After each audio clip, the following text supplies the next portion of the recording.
Growth Pod is brought to you by Genero, a leading growth agency in the Nordics.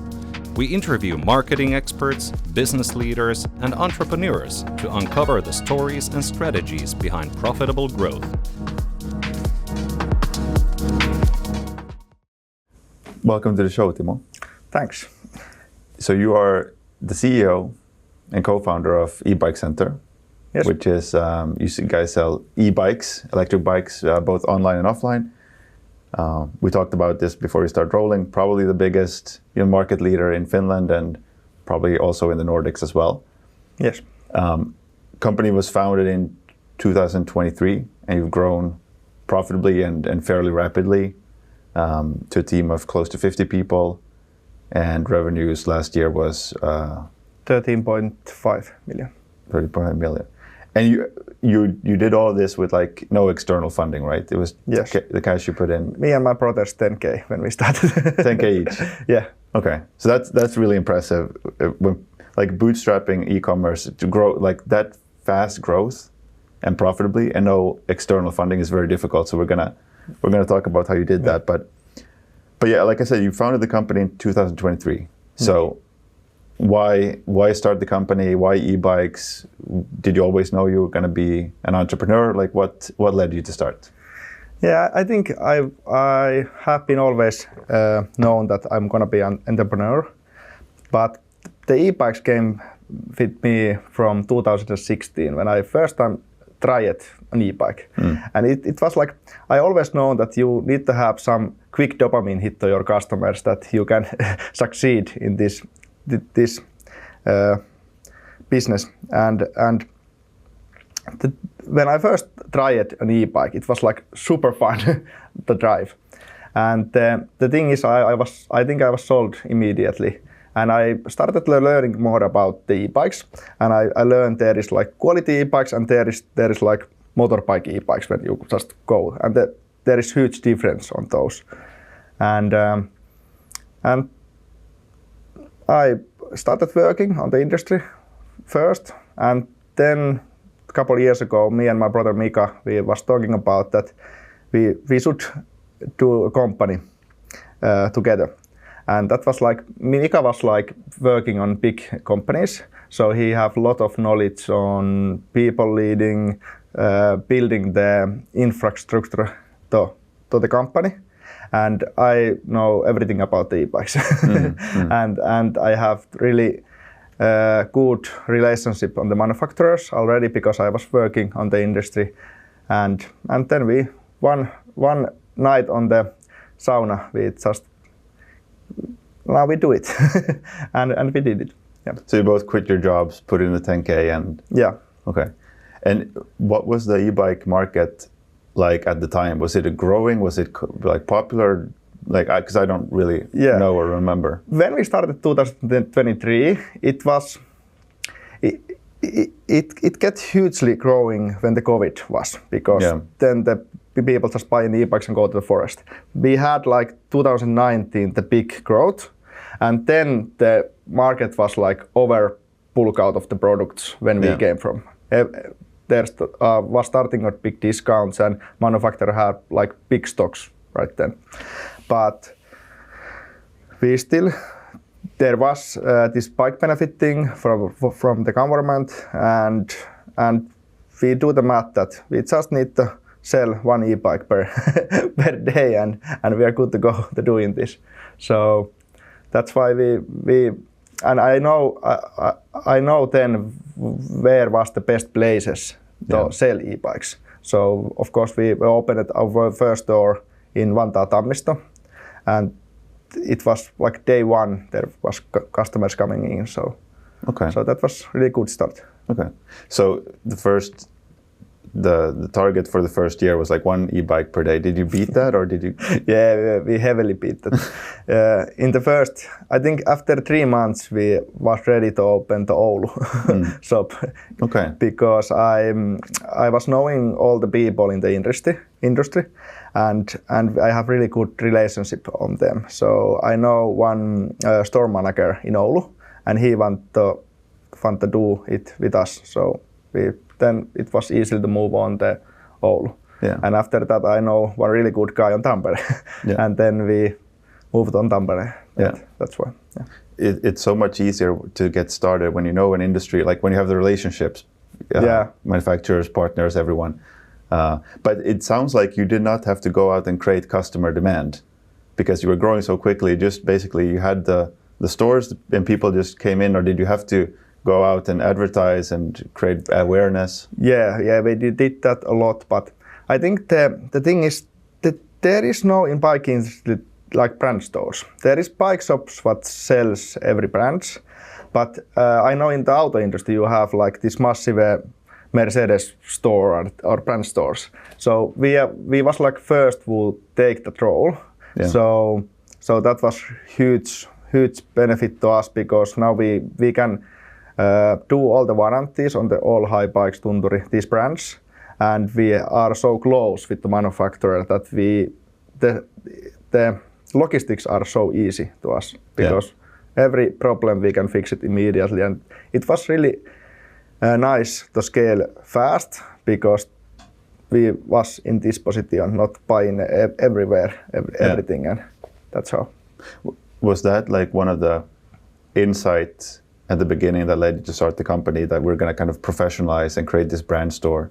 Was that like a part of the strategy from the beginning? Yeah, that was the idea in the first, because we had talked that a lot with Highbike, and it was always some talks, and they wasn't sure, and then we called them and asked that let's do this, and it was a great idea. So going back to what you said about starting with 10K and then growing very, very quickly to now, last year, 13 million, you have to buy a lot of bikes to sell that much. and so, you know, without any external funding, that's you have to get the inventory purchases just right. Like you have to know what you're buying, when you buy it, and get the timing and everything. So how did you figure that out? Like, that's a key. Yeah, that was the hardest part, I think, because of course in Finland you get these Finvera takaus. Like guarantees. Guarantees. Yeah. So we lend some money, I think 100,000 with that, and we just bought the bikes completely, I think with 80,000, and then I know the models what are like the best selling models. See, we only buy the best selling models, and we just scale that up, and after I think the manufacturer can see that our cash flow is like really good. There is bill coming us, there is like 30 days time to pay it. We pay it in 2 days because we have already sold it. We need the more bikes. Yeah. So then we get bigger loans on there after a first year, and then after the second, and the trust compounded. Yeah, I think. I think it's also like when you don't have a lot of external funding, you build your business differently. Like you pay attention to the cash flow, you pay attention to margins. You have to be more careful about how you spend your money. I think it's probably you will end up building a better business because you have to. Yeah, it'll be more profitable. It'll be more sustainable. And also, I think not many new entrepreneurs doesn't know this, but even the tax code in Finland goes like, if you sell this month something, you pay the tax pay the VAT tax in next 2 months, after 2 months. And if you buy something, you get the money right away.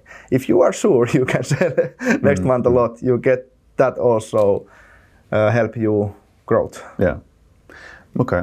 So you was that kind of like when you think about all the financial modeling and planning and all that, was that on you or was that your brother doing all that? I think together, but I was more on that side, because I have the experience on different. My job was in the previous is buying bike, selling thing, so that was like my expertise. Yeah. Speaking of your brother, you guys started the business together. It sounds like you were quite clear on like what skill sets and experience each one is going to bring, which probably helps. What do you think are the pros and cons of starting a business with family? Yeah, it can be really. I think you need to trust each other a lot, and there can't be any kind of small things cannot matter because if you start too much thinking of those, you're gonna end up fighting. But we figured that out before we started. That I think we haven't have in now 3 years. I think one fight, little bit, and then we talk it through. We go it somewhere and we talk it through, and then it was like better than ever after that. So I don't see any problem with that. I see the pros on that you can really trust your brother. He don't gonna do you bad if he is your family. Yeah. But yeah. And trust makes everything easier, and you can move much more quickly. You can make decisions more, and so on. And you don't train yourself of thinking about that kind of problems. You can focus on real problems. Yeah, exactly. Did you guys have like a shareholder agreement? And we thought when you started the business, like where you thought we discussed all these things different. What happens if one of us wants to leave? All those kind of conversations, or did you just kind of? Yeah, we made that verbally, and when we started, I think things are going so fast that once a month we are like, hey, we need to do that contract, and there comes something more important. But I think we are going to make it because, just to be sure in both ways. Yeah. But there is no rush on it. I think that's quite common that it's something you should do, but you don't really end up doing it. So you had this growth and been profitable. So if you just look at the numbers like in Finder, you think, oh, okay, this has been a like steady, smooth sailing. But in reality, there's probably been a lot of mistakes, a lot of stress, worries, and so on. Anything that stands out as you've kind of been scaling? Any major challenges? Yeah, I think now because we have made those mistakes, we have learned a lot. So now I can say we could do this much better and this and this and this and this. But without that knowledge, I would take the same path, I think. Okay. Like there was nothing major? Yeah, there was, but like these bike benefit things, it shutter a lot of things from us because we invested a lot of money in this our own bike benefit app, and we hired a couple of people working there and building that up. And I think we was ready. We built that like 1 year. So I think there was a lot of money to be wasted. And after we was ready, the news come that bike benefit tax-free gonna wipe out. And then we need to shut down the full project. But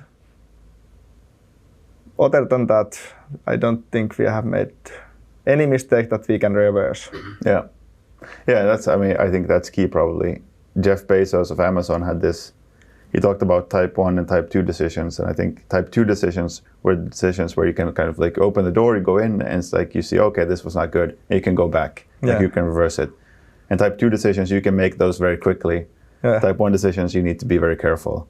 Yeah, that's actually really wise. Yeah.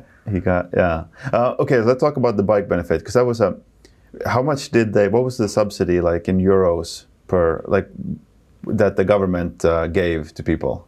Yeah, it was like if you get an e-bike or bike through your employee, so you get this, you don't need to pay income tax on that bike. Yeah. So if you have like 3,000 euro salary, you take the 100 euro of that it out from the bike. You don't need to pay tax on that 100 euros. So you get like depends your tax percent, but you get like 30% discount on the bike. Okay, got it. And how big, like, was that a big driver of demand? Yes. It was a big deal. That was really big deal. I think when that was like 60% of the e-bikes was sold that way. Oh, okay. So the news was big when it came, and and it was like a really bad moment because we was the 2024 was end, and it was like real nice growth and everything. So we was me and Mika was like, now we gonna do even more, and we I think tripled our marketing budget. We opened our biggest shops right now. Espoo, it's I think 1,000 square meters, and Turku is also 1,000 square meters. And those open days was like 2025 April 21 day, and the news comes in those openings. so yeah, we needed to make huge pivot on that. So you tripled your marketing budget, you opened 2 new stores, you spent a year building this app.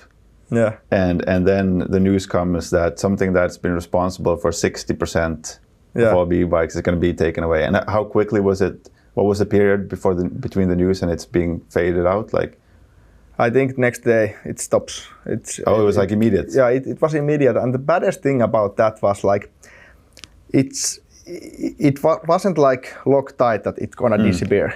It might disappear in end of the year. So if you are a buyer, you don't really want to buy the e-bike, because if you buy it through the bike benefit and it goes away, you're gonna pay like triple time, double time what the bike worth is. But if you play safe and buy the bike on your own cash and it doesn't go away, you lose like 40% discount. So the customers was like really I need to wait to the government, and the government keep that same one line in there the full year. So I know that day that we need to do something to don't stop the people keeping that the thing that we need to wait. Yeah. So let's talk about that, because I was talking to a friend of mine, an entrepreneur, and we kind of came to the realization that in any company's history, there's like maybe a handful of critical moments where, you know, you have your strategy and all that, but like there comes a moment where you have to make a decision, and those decisions have like a huge impact on, you know, you could have 2 companies and they're kind of like close, competing and very close, and then comes a moment like, for instance, COVID, and they make vastly different decisions, and one just goes down and the other just. So that was probably one of those like really pivotal. So can you walk through like what did you as a team, how did you approach that situation, and what decision did you end up making? It was a dramatic day. I was in Turku on those openings, and we had this apartment there, and I was sleeping on the couch, and I woke up like 7 a.m. and I watched our WhatsApp group in the company, and there was like in the night came from like 80 WhatsApp messages, and I started reading those, and the baddest was like, our job it's going to away or something like this kind of our employees, and I was like, what the fuck, really? And after that, I called our suppliers and we talk about this, and then all the bike benefit companies called me and we talk what is happening on, and then that this thought come to me that now they not gonna buy, anybody not gonna buy, because you need to wait, which is wiser. So I drive that day from the openings to Espoo to meet the suppliers, manufacturers, and our marketing team. And then we get this idea that we need to say that loud that before that decision making on the government hasn't been made, we give that same benefit to you. And if that government decision going to be positive, you get double offers. You get our benefit and then the government benefit. And if it's not, you get the same that before. And that was the idea of rising in this situation back to up. And we were starting this big brand marketing on like week before, and we was lot of our budget was in there. So I remember I calling this our marketing worker or freelancer, you need to shut down the full brand campaign, and she started to crying because she was like, we have like I think 150 different variations of pictures, and she just finished putting those in different things, and then we talk about this, and we made this campaign with get this discount and 36 month payment plan without interest, and we go all in on that. And I think it takes 3 days and the numbers go really up. Okay. So, and how did the rest of the industry react? Did they do something similar, or? Yeah, we was waiting what they were gonna do, but in the next 3 weeks after that news, because that was the high season, best peak season, nobody didn't do anything. So that was really good to us. And I think it takes like 1 or 2 months, and then everybody reacted on the same time. But we get free time 2 months. Yeah. Okay, that's interesting. Why do you think they were so slow to react? Because I saw you. I mean, you were communicating your. But the hardest thing to react in that, because the bike business, it's really on those months, like those spring months, April, June. I don't know the English version of those months, but it's on there. So you can't. There is so much organic traffic coming to you, so it's hard to give discount on them. Yeah. And that's why I think everybody was like, okay, let's wait a month or 2 and then react if they wanted to see the data what will happen. And we like, I think we just know what's going to happen. Yeah. Well, and that brings to something that we discussed earlier before about being data driven, and probably, which is good, and there's a lot of talk, there's always been a lot of talk about being data driven in marketing, and but you have to combine it with some kind of judgment and intuition. Like when you know the market, when you've talked to like hundreds or thousands of customers and you know how they think, that forms like that intuition is very valuable, and then you have to make a decision, because like you said, if you spend 1 to 2 months to gather the data, to see how the market's going to react, then you're giving someone like you 2 months, 2-3 months to kind of grab market share. Yeah. So that probably helped that you are you and your brothers, you are the only owners of the. Yeah. So you guys can make a decision. You don't have to consult with anyone. You can make a decision and just go for it and take a risk. Yeah, and that we have been a lot of that kind of decision making. Yeah. Okay. Yeah, that's really interesting. Was that also like, was that a pivotal moment? Like, did you take a lot of market share? Was that like a big jump for you guys? Yeah. I think in that first month when that news came, we doubled our expectation of that month, and then we just ride that wave to the end. Of the year. Okay. And I think, and that kind of leads us to, I want to talk a little bit about marketing, communication, all that, and branding. And I think that's like such a good example of what marketing, branding, and all that, like communication really is about. It's like identifying something and coming up with a message that's so clear and it speaks exactly to like the customer's pain point. With like, don't worry about the government. We're gonna give you this guarantee, and we're gonna give you 36 months interest free. So when you before you started Ebike Center, were you working actively in marketing, branding, communication, or? I was sales guy. You were a sales guy. Yeah. My job is really much different now. So there is a lot of changes every month on the story of Ebike Center. So we have to learn fast. Yeah. You probably. I think it's always interesting when someone comes from a sales background and goes more into kind of like marketing and growth, because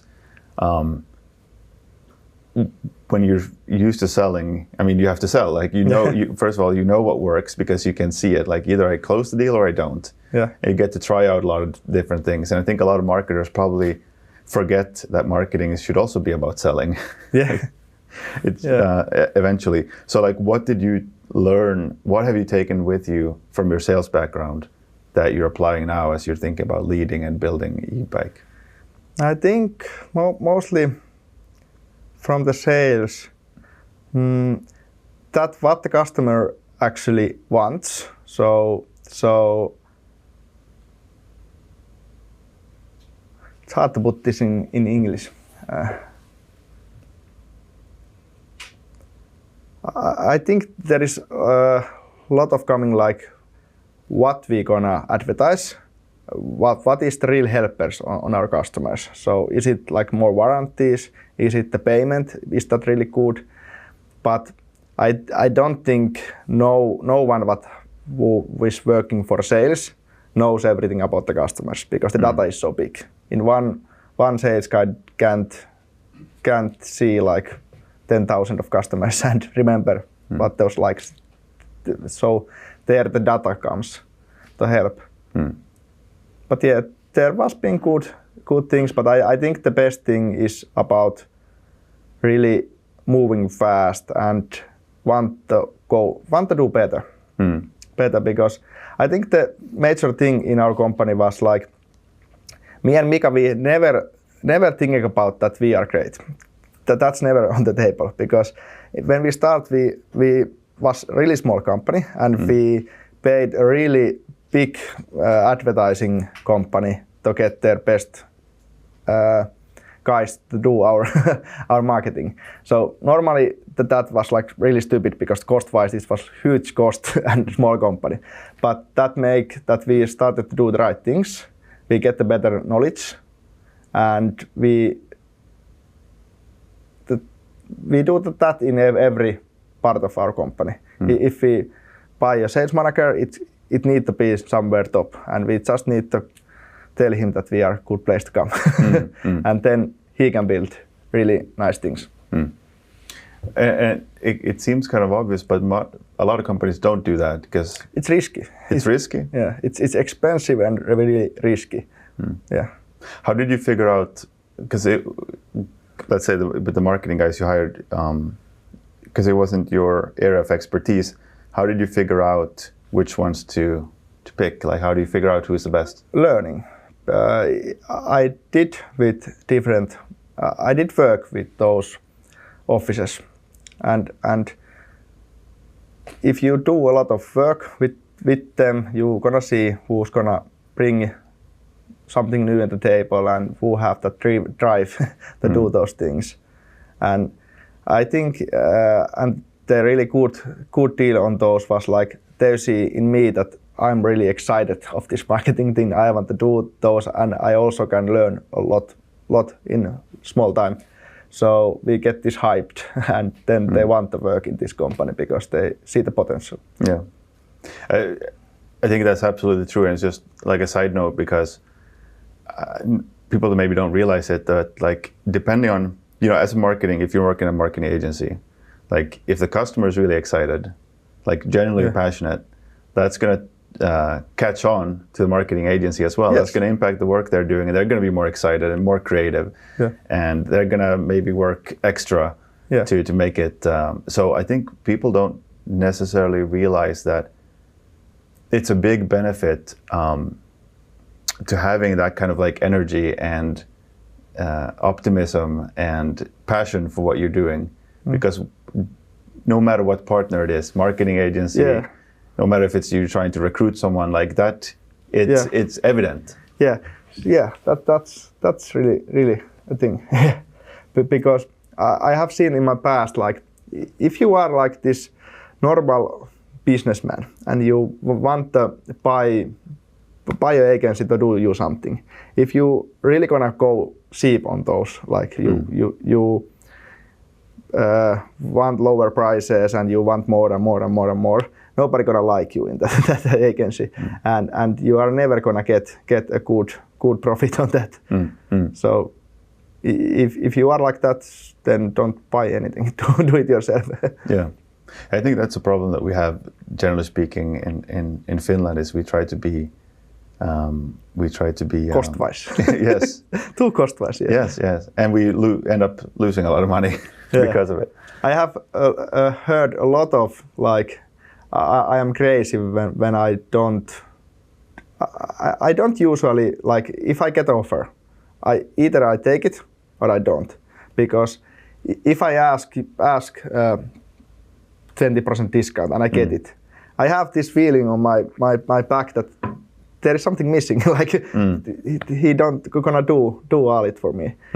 The mindset should be perfect on the freelancer or agency or something that you are working with, and the both need to be beneficial and yeah.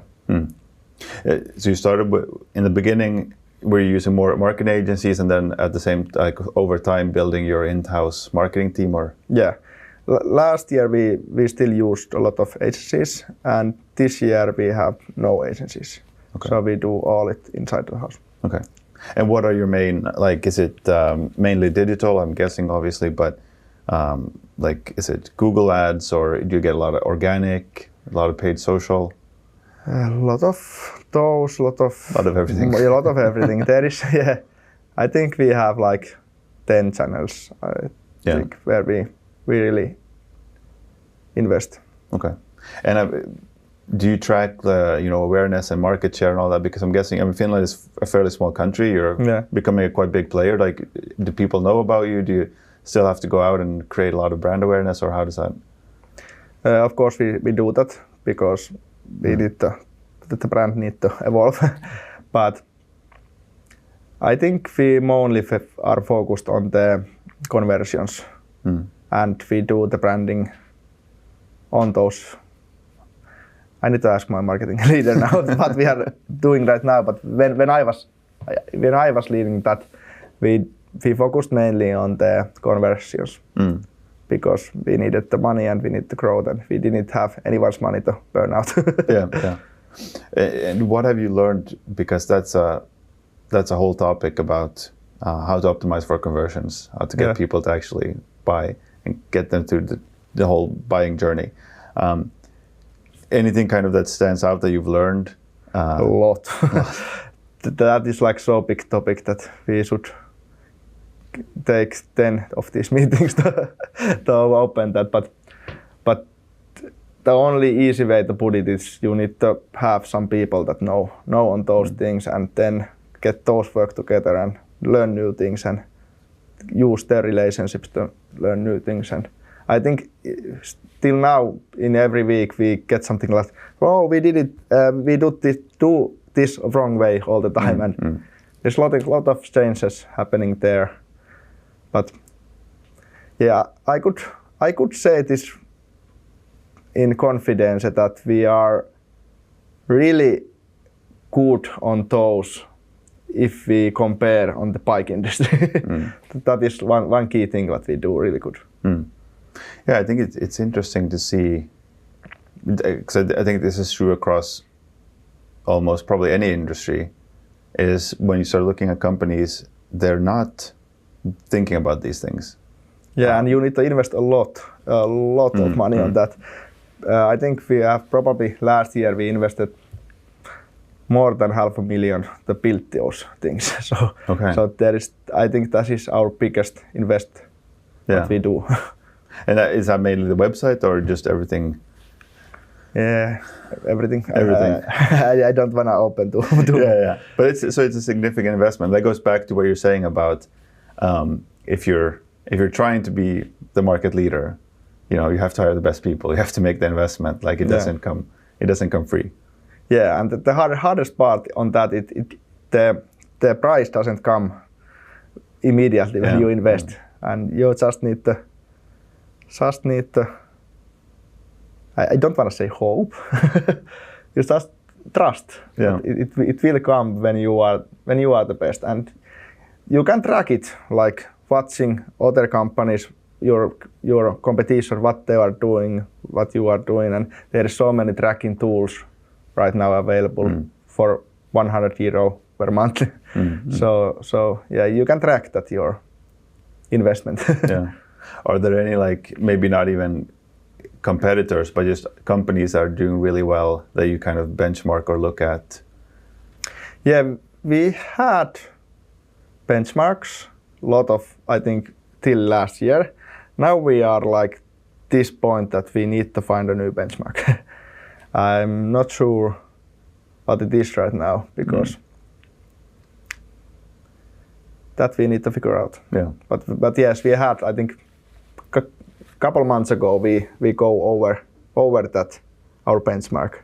So we started doing new things that we know that they aren't doing. Yeah. But when you think about conversions and just driving sales and growth, does it feel like you figured out like the 80% and now you're kind of fine-tuning things? Or does it feel like there's still potentially like you could double what you're already doing now? Like, yeah, easily. Now we are just built the platform and now we need to scale this a lot. So I think we can grow a lot more than this. What was I going to ask? Oh, I forgot. Well, so wanted to go back to what you mentioned about brand, and previously that was something that you didn't invest in because you weren't just focused on conversions, and that makes sense because doing like these general broad brand campaigns doesn't really make a lot of sense when you're bootstrapping. Yeah, and I think we invested a lot of brands, but different way. Our stores are like so different world than our competitions. How so? You need to visit one. You see it immediately. We have did a lot of money on those stores, and there is like when you come there is like never anywhere a row of bikes. Everything have displayed. We have screens and foods where the bikes are, and the people are. Everybody have, like auto industry, they have their own small offices and they can really help the customer. It's really different to buy the bike from us than I think anywhere else. It's different, what is called like experience. Experience. And that's a combination of the store and the staff and that is something selection. Yeah, that is something where Mika is really good, and he's done, I think, a wonderful job on that. So, like you mentioned, you're now about 50 people. Most of them working in the store, or? Yeah, I think in my team there is 5 people on doing e-commerce and that kind of things. And of course, we have some people on the res contra, I think English word, and the payments and everything. But I think 40 people is on the stores. And how did? I'm guessing you train them all yourself. Do you have to have experience before coming in? Have you built like your own training programs? Yeah, mostly I think we had bigger salaries than the normal companies in our industry, so we get easier the most knowledge people. And now when we are grown and we look good, we get really, I think weekly on applicants from other companies to come work to us. But now I lost my words. What was the question? The training, like, but it sounds like you're able to hire the best people, essentially. Yeah. Now I get it. So the good thing is in our main office there is upstairs the manufacturer. There is Highbike, Tunturi, there is SRAM, RockSox. There is like every manufacturer of our products. So we are like one stair away. So we can learn a lot from them, and they give us noted is when anything new coming, and of course we have our inside of our house. We have like this technical Tuesday when our most technical guys do teams to everybody and learn new things. Yeah, I think we focus a lot of education of the bikes. So it sounds like you had a very clear, from the very beginning, it was, we're going to build these branded stores, we're going to take the whole customer experience to the next level, both in terms of the store, both in terms of staff, the online, everything has been kind of like focused on building this premium experience for customers. And then that has like consequences for probably suppliers who want to work with you, employees want to come work for you, customers want to buy for you because you're like the high trust player. Would you say that there was like a clear strategy from the very beginning that you've just been executing on, or have you had to? And we have three brothers, me, Mika, and also we have this sales manager, Toni, that is our brother. He's been executing that thing really good. And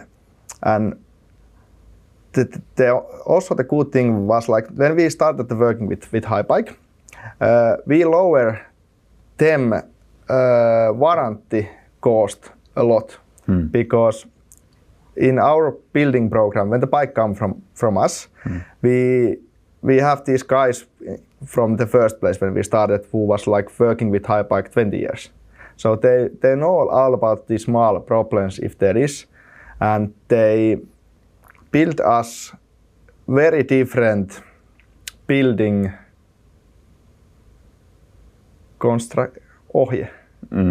building instructions. Yeah. So that made it like our warranty is really small percent. It's much smaller than the median on the industry. Okay. So the manufacturer likes that, and also we get benefits on that. Yeah, so it sounds like you've really been thoughtful about all the different areas of the business and how they all support each other. What are your thoughts for the future? Like now you're at this position where you've grown really fast. You're now currently in Finland, but you probably a lot of different cities where you could open up, or are you thinking international? Like what are you thinking? Or is the plan to continue growing, or do you want to take it easy? Yeah, it's plan to grow. Now we are making these processes much smoother, much better, and also our cost on conversions better. And we are doubling our volume to produce high quality bikes in our services. And also we are now doubling our capacity to take service customers. And after I think we have this year, so where we are build and write every process down and really clear, then we are ready to go another country. Okay. But we really want our company be a solid, because if we are not ready and we go there, we're gonna have problems in Finland, then we're gonna have problems in there, and all things gonna mess up. This Finland need to work like really good before that. That's interesting, because I think there's a lot of companies that would have gone international even earlier, and that might very well have been a mistake for them, because typically I've seen that happen a few times where companies expand too quickly and the home market isn't really solid, and all of a sudden you're losing money in both markets, and it's a hard thing. So like, what gave you the kind of discipline to say, okay, we're going to first do these things, in this home market, and then we're going to take the next step? Knowing more, because if you have been asked that from me like 1 year ago, I would say we're gonna go now in the internet. I was like that, but then when I learned a lot e-commerce things, data things, and everything what we haven't been done yet, and I see if you done all of those things what big companies does, then you have like so easily to run the company. And then when you scale it to the different country, it's gonna be a lot of less pain on in that. So I started to be afraid if I now get my focus to go there, I'm not gonna build this good. So I think after this year we are so good place that we have time and we can do it. And probably like not having outside investors also means that you guys can choose a timeline. You can choose whenever you wanna.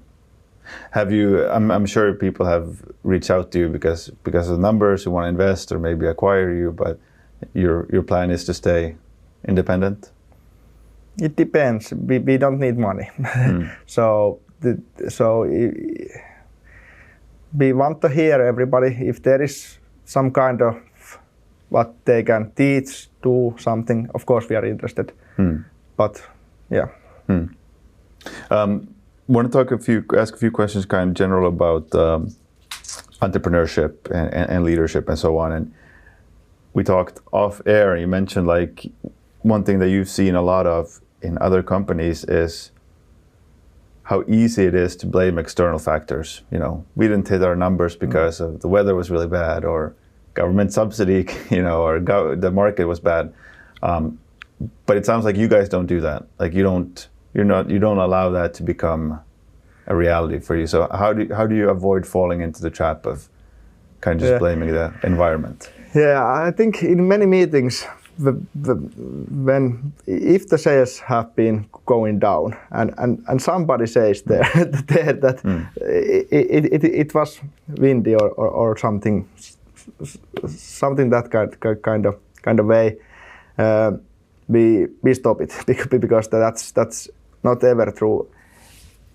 Every time we have been like sales going down day or 2 or 3, we always find the reason.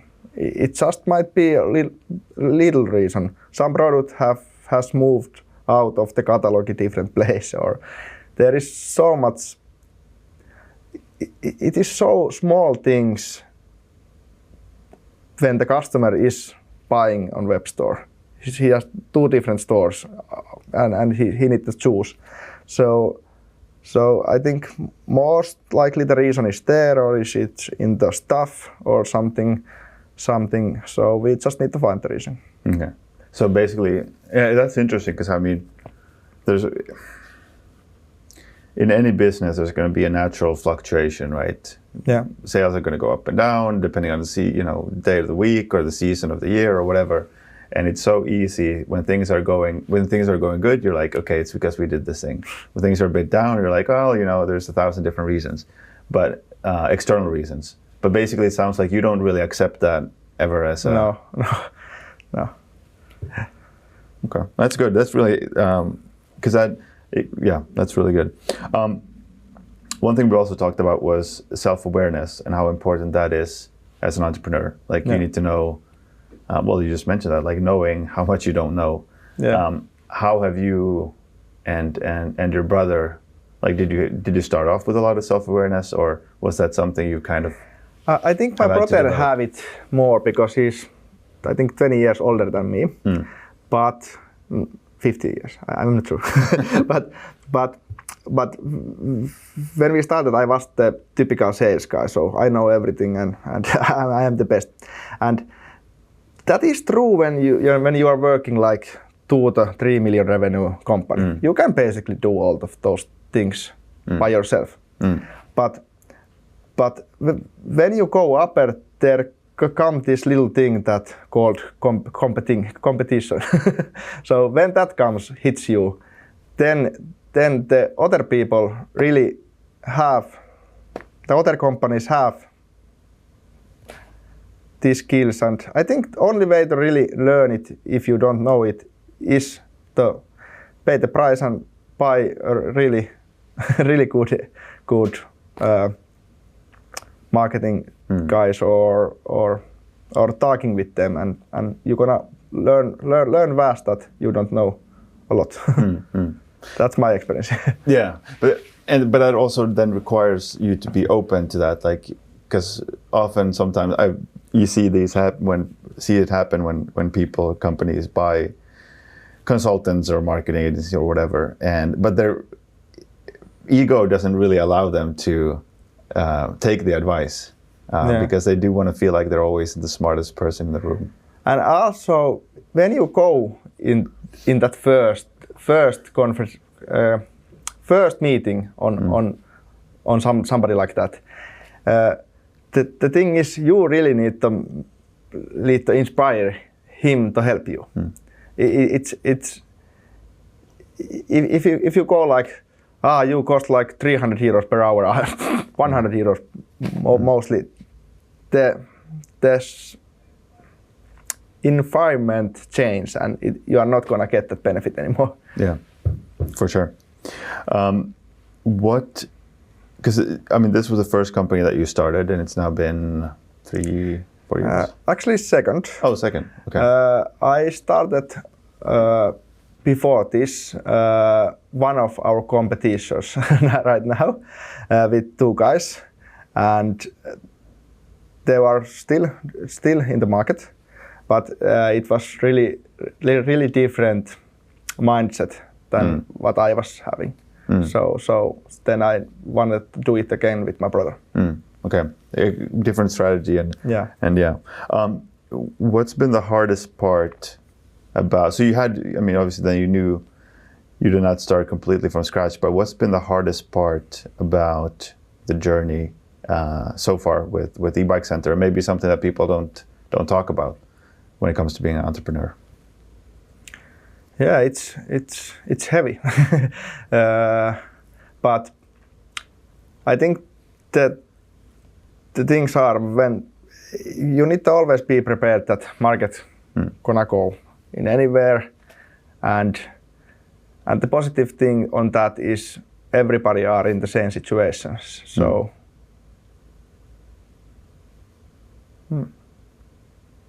Can you ask that question again? Is there anything, I'm thinking, for instance, things that people don't really think about that are difficult? It could be like decisions about staff that you need to take. It could be like there's the pressure of uncertainty of not know, okay, we're going to buy this e-bikes for this many millions. I don't know if we're going to sell them. I think we are, but if we don't. I know a cool thing. In 1 year ago, I figured this out, that when we was building and rising, I have always this feeling that I don't know where we are. This is not together anything.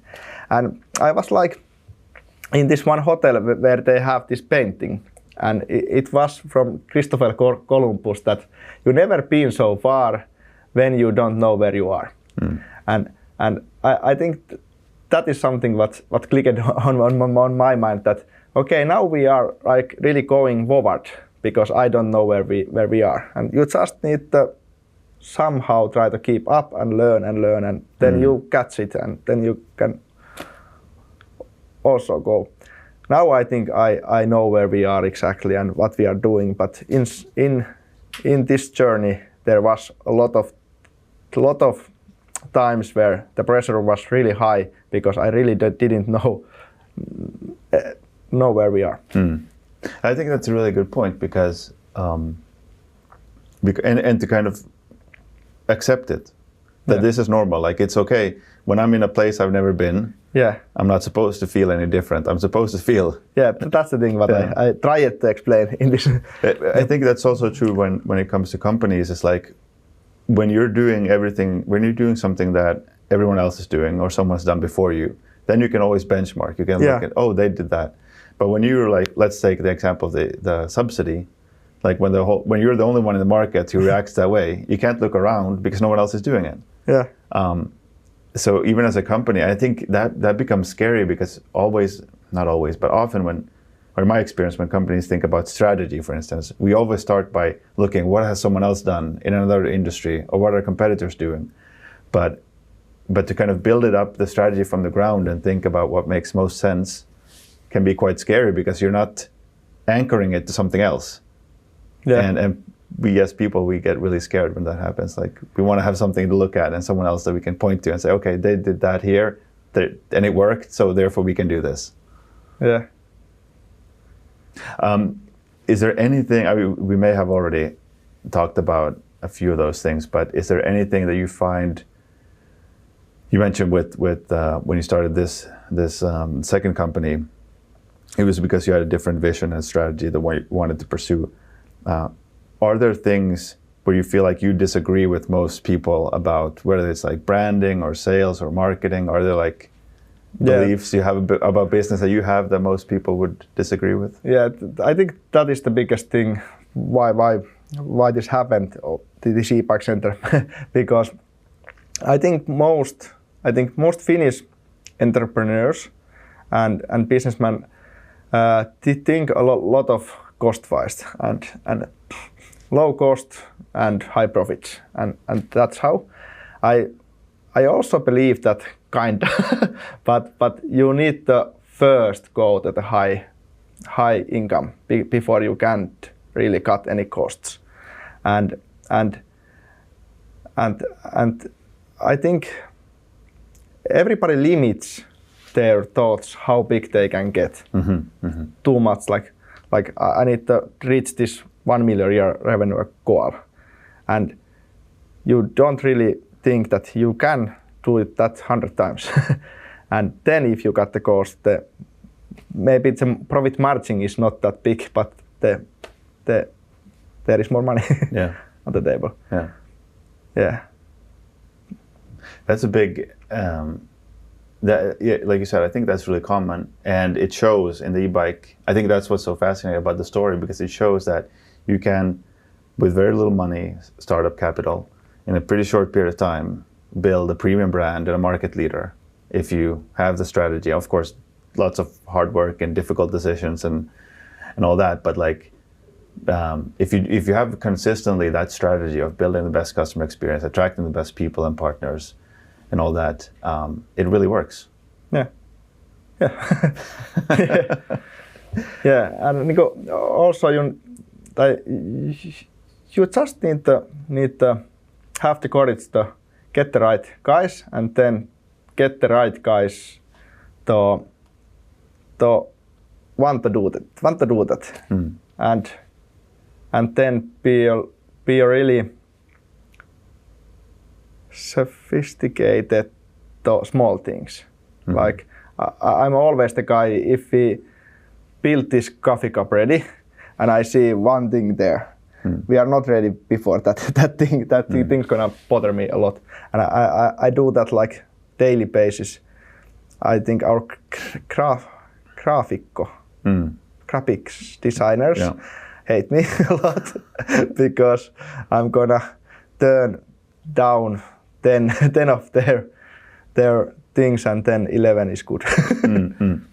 But I think that I'm glad you brought that up, because it feels like that's always to build something great. It takes a lot of that, right? It takes a lot of effort. I remember I was reading a biography about Walt Disney, and when they made Snow White, the first like cartoon movie, and it was insane how much. It was like day after day, like long meetings. Like he would never stop. And when everyone was tired and done and just wanted to get it over with, it was like, no, we're not finished. We're going to do another one. And he was obsessed. But that's what it took to make this movie that won all these Oscars and changed the industry. My wife tell me a lot about that, because she comes on my office like in the evenings at 9 o'clock, and she asked me like, what are you doing still? And I was like, I'm doing 1 hour. Should this title be a little bit upper or downer? And then she get a bit mad because I am wasting my 1 hour of that. But that happens also sometimes. I can be really small things. But it's hard, like, because it's so hard. It's hard to know like when is it something that doesn't matter, like a detail that doesn't matter, versus a detail that does matter. Yeah. And I also think it has a huge impact. Like when you do that and the team sees you doing that, that like trickles down to the organization, that level of detail and commitment to excellence. Yeah. You know, like people see it and they start doing it themselves. Yeah. Yeah. And also, in smaller things, if somebody is filming some video on some TikTok or some trend in our company and they send it to me, and I think everybody knows now that if I see in the video on the left corner or something what doesn't belong there, that video today get rejected every time. so they know before sending me that it need to be really detail-wise. Yeah. And I mean, I think that's a big part of leadership is like setting the standard or like continuously raising the bar. Yeah. Like we have to be better and better and better. And if you do that as a company, then you're going to succeed. And most companies don't, and they don't. Yeah, and I don't think this is nowadays, but in my time when I was working in different companies, the leaders spoke like we are like family in the company, and I was always hating that phrase in my life.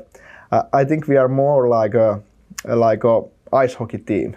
that now when we are on the top of the list on this ice hockey campaign, so we need to be better than everybody else. So if you wanna be in the number one team, you need to be good and you need to know that if you are not, you are not gonna be there long and you're gonna go play with a different team. Yeah, and the best people want to be on the best team, and they want to know that they're there for a reason. They're there because they're good and they deserve their place. Yeah, that's. If you had one bad people working with 5 good people, if you don't I don't want to say remove him, but move him and different things, it gonna ruin all 5. Yeah, it does. All right, Timo, thank you so much for coming on. I think I was really glad to be able to have this because it's a company that your story has, I mean, obviously it's not like broadly known, but it's a very great kind of growth story. We need a lot more of those in this country. And I think we were able to kind of uncover some of the things without going just into like tactics and all that, because it's usually never about that. It's about the strategy, the vision, the commitment, being able to take bold decisions, being able to risk and make investments that pay off. Yeah, there is not exactly textbook that do this and you grow because there is competition. But those things are really, really good to have. Yeah. So congratulations on the success. We're filming this in the beginning of 26, so hope and think that 2026 is going to be a record year for you guys, and hopefully then in 27 you'll take it, go either south or west or somewhere and expand further. Yeah. Thank you so much. Thank you. Thank you for listening. You can find all episodes of The Growth Pod on Spotify, YouTube, and Apple Podcasts.